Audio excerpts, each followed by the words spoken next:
Police have confiscated firearms and a can of petrol from Greenmarket Square, where foreign nationals have sought refuge. Our reporter Aisha Ismail is at a church where tensions have been rising between some refugees, and a chickenpox outbreak is understood to have broken amongst the children. Aisha, good to have you back. I mean, previously when we had a conversation, you also interacted with one half of the spokesperson for the foreign nationals who are housed at a church. That's Papi Sukami. I understand there were conflicts between himself and the other spokesperson. That is correct. Now, remember that the refugees have been staying here at the Central Methodist Church for almost 3 months. And also there's about 700 of them, including children. And up until yesterday, this group appeared to be united, up until a fight broke out yesterday inside the church, with the one group under the leadership of Papi Sukami accusing the other group under the leadership of Jean-Pierre Balous of dividing the refugees and asylum seekers here. And at the moment, in fact, since last night, Papi Sukami's group slept outside, while Jean-Pierre Balous's group are inside the church.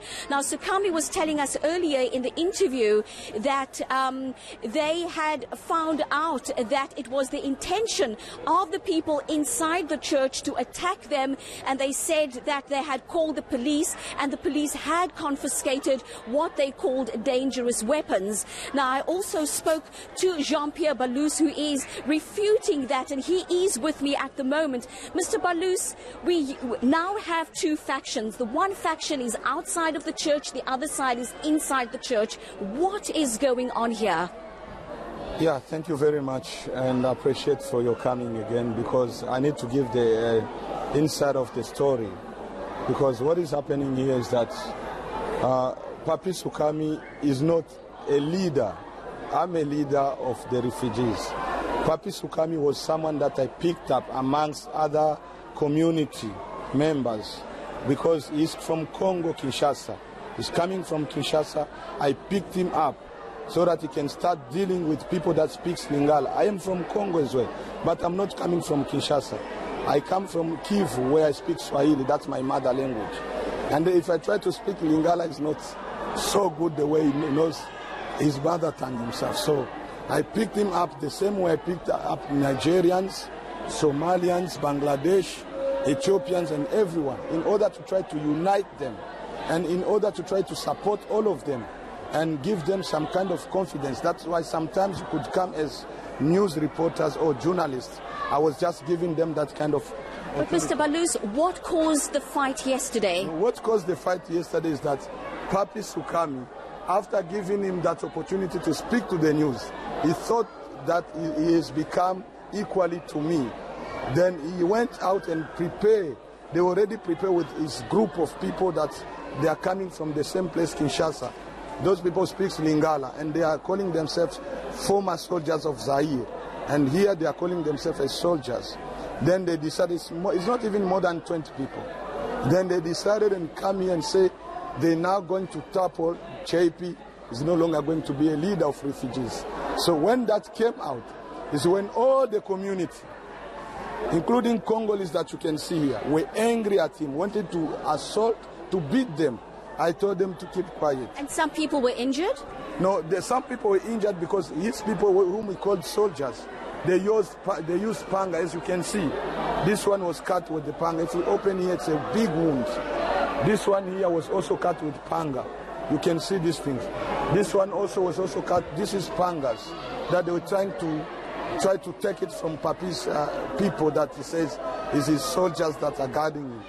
This one also, he was also beaten, stabbed inside. You understand? So, and now as we are talking, there are also 5 people who are seriously injured at the hospital. By who? By Papi's, Sukami's, people that he's calling his soldiers, his generals. Mr. Balous, there are also children in this church that I saw earlier with chickenpox, and some of them have fevers. How are you going to deal with that? Yeah, these chickenpox and fevers, these children already took them to the hospital, and we've been advised to buy them medications, which we already bought some of the medications, and we have them inside here. Because whenever they need medications, they just come and we give them medications. So that's what we try all our best, because we have our our friend Amy, who has been trying to raise some funds in Bekabadi system. So whenever she got money, she always tried to buy us medication. And that's the money that we always rely on if there is something that we want to have. The pangas and the guns that were confiscated yesterday, did it come from your people? None of our people has been confiscated by these things. It came from Papi's side. And Papi's side, as they are there, we are here. You can try to get out with one of these people here. You will see the way they will attack them. They will be attacked. They will attack them with pangas, with any weapon that they have. So Mr. Balus, what is the way forward? the way forward, the refugees already spoke out. Papi is not a refugee as we are talking here. He's coming from Kinshasa. He did not come here as a refugee. He is a foreigner that came to seek for better life in South Africa. And you won't allow them to come back into the church? Not at all. They will no longer be allowed, not only to come back to the church, because when they brought that kind of fight, they didn't care about these children that are here. You understand? Mr. Balus, we're running out of time, but I'm sure we'll have another opportunity to talk. Sadly, while the political bickering and the faction fighting continue, the children are the ones that are suffering. Yes. No, and that's the biggest concern, of course, at this moment, that young, innocent children have to be witnesses and potential victims to the violence that clearly is there, judging from, some of those victims behind you and the wounds and, just what's been happening inside the church. But Aisha, thank you for this update.